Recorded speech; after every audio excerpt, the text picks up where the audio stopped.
ఈరోజు వాగ్దానంగా ఆదికాండము 14వ అధ్యాయము 19వ వచనాన్ని మనం చదువుకుందాం.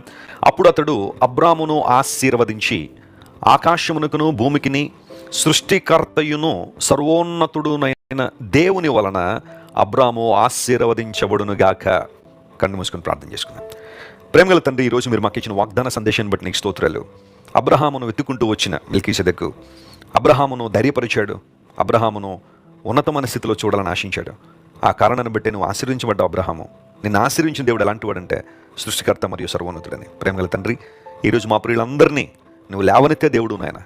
మా జీవితాల్లో ఉన్న శూన్యాన్ని వెలుగ్గా మార్చగలిగిన దేవుడు, మా జీవితంలో ప్రతి ప్రతికూలతను అనుకూలంగా మార్చగలిగిన సర్వోన్నతుడు నీవు గనుక నీకు వందనాలు. ఈ వాగ్దాన సందేశాన్ని వింటున్న ప్రియులందరినీ దీవించి ఆశ్రయించి బలపరిచి నీ మహిమ కొరకు వాడుకోండి.